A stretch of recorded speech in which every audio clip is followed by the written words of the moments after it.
Hi, I'm Dr. Kiran Kumar Reddy, consultant pulmonologist, UniHealth Specialty Clinics, Kondapur. అసలు బ్రాంకియెక్టాసిస్ అంటే ఏంటి, ఎందుకు వస్తుంది, దాన్ని మనం ఎలా మేనేజ్ చేసుకోవాలి? గాలిళ్ళే గొట్టాలని మనం బ్రాంకై అని అంటాం.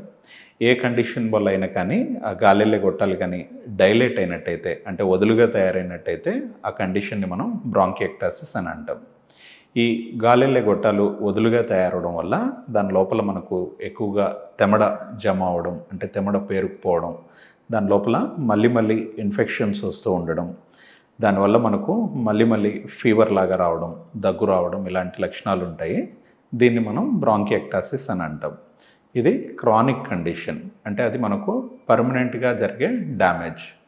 ఈ బ్రాంకియెక్టాసిస్ సిమ్టమ్స్ ఎలా ఉంటాయి అంటే, మనకు ఎక్కువ రోజులుగా దగ్గు ఉండడం, ముఖ్యంగా ఎర్లీ మార్నింగ్స్ ఎక్కువ కాఫ్ ఉండడం, కాఫ్ చేసినప్పుడు ఎక్కువ తెమడ రావడం అనేది ఈ బ్రాంకియెక్టాసిస్లో మనం చూస్తూ ఉంటాం. దాంతోపాటు మళ్ళీ మనకు లంగ్ ఇన్ఫెక్షన్స్ అంటే న్యూమోనియాస్ రావడం అనేది వెరీ ఫ్రీక్వెంట్గా ఈ బ్రాంకియెక్టాసిస్లో జరుగుతూ ఉంటుంది. సో ఈ బ్రాంకియెక్టాసిస్ని మనం ఎలా డయాగ్నోస్ చేస్తాం?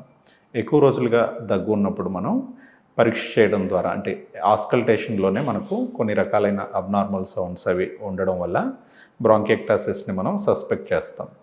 అండ్ ఈ ఎక్స్రే కానివ్వండి, సిటీ స్కాన్ కానివ్వండి, ఇలాంటి టెస్టుల ద్వారా మనం బ్రాంకియెక్టాసిస్ ఉందా లేదా, ఉన్నట్లయితే ఎంత భాగం ఇన్వాల్వ్ అయ్యి ఉంది అనేది మనం నిర్ధారిస్తాం.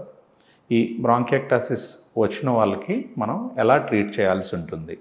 ఈ బ్రాంకియెక్టాసిస్ వచ్చినప్పుడు ఇన్ఫెక్షన్స్ కూడా కానీ ఉన్నట్లయితే మనం ఫస్ట్ ఆ ఇన్ఫెక్షన్ని ట్రీట్ చేయాల్సి ఉంటుంది. అండ్ దాంతోపాటు లంగ్స్లో ఇలా మనకు రిపీటెడ్గా తెమడ పేరుకుపోకుండా, రిపీటెడ్గా ఇన్ఫెక్షన్స్ రాకుండా ప్రివెంట్ చేయడానికి మనకు బ్రీతింగ్ ఎక్సర్సైజెస్ చేయడం, అండ్ దాంతోపాటు చెస్ట్ ఫిజియోథెరపీ చేయడం, అండ్ చెస్ట్ పర్కషన్స్ చేసి ఎప్పటికప్పుడు మనం ఆ తెమడ క్లియర్ చేసుకోవడం, ఇలాంటి వాటన్నిటి ద్వారా ఈ బ్రాంకియెక్టాసిస్ అనేది ఎక్కువ అవ్వకుండా అండ్ ఉన్న భాగం నుంచి వేరే భాగానికి మనం స్ప్రెడ్ అవ్వకుండా మనం ప్రివెంట్ చేయొచ్చు. దాంతోపాటు కొన్ని రకాలైన బ్రీతింగ్ టెక్నిక్స్ కూడా మనకు ఈ బ్రాంకియెక్టాసిస్లో ఈ తెమడను క్లియర్ చేసుకోవడానికి హెల్ప్ అవుతాయి. ముఖ్యంగా ఏంటంటే హఫ్ పఫ్ టెక్నిక్ అని అంటాం. సో డీప్ బ్రీత్ తీసుకొని ఆ బ్రీత్ని 3 భాగాలుగా స్లోగా ఎక్స్హేల్ చేస్తూ ఉండడం. అలా చేయడం వల్ల ఏమవుతుందంటే ఆ లోపల ఉన్న తెమడ డైల్యూట్ అయ్యి మనకు ఈజీగా క్లియర్ అవ్వడానికి హెల్ప్ అవుతుంది.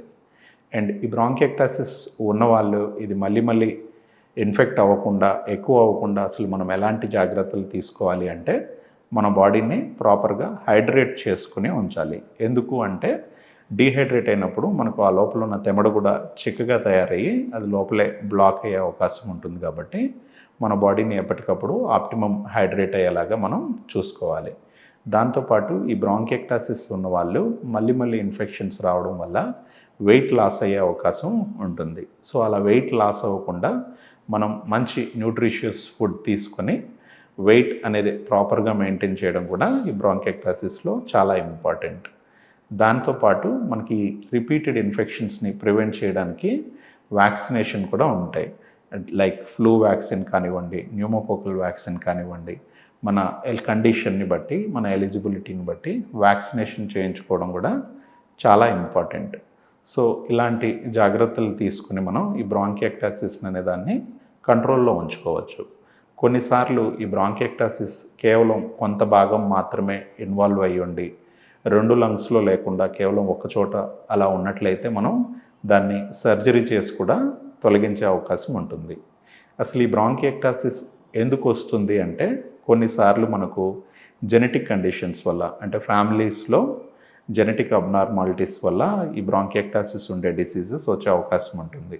అవి మనకు ముఖ్యంగా చిన్నతనంలోనే బయటపడే అవకాశం కూడా ఉంటుంది. సిస్టిక్ ఫైబ్రోసిస్ అని, ప్రైమరీ సిలియరీ డిస్కైనీషియా అని, ఇలాంటి డిసీజెస్లో ఈ బ్రాంకియెక్టాసిస్ మనం ఫ్రీక్వెంట్గా చూస్తూ ఉంటాం.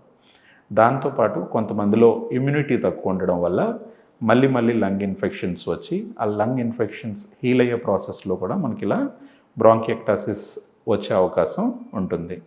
దాంతోపాటు టీబీ లాంటి ఇన్ఫెక్షన్స్ వచ్చినప్పుడు కూడా మనకు ఈ బ్రాంకియెక్టాసిస్ అనేది ఫామ్ అవ్వడం, కొన్నిసార్లు అక్కడి నుంచి మనకు బ్లడ్ లీక్ అవ్వడం, అలాంటివి కూడా మనం చూస్తూ ఉంటాం.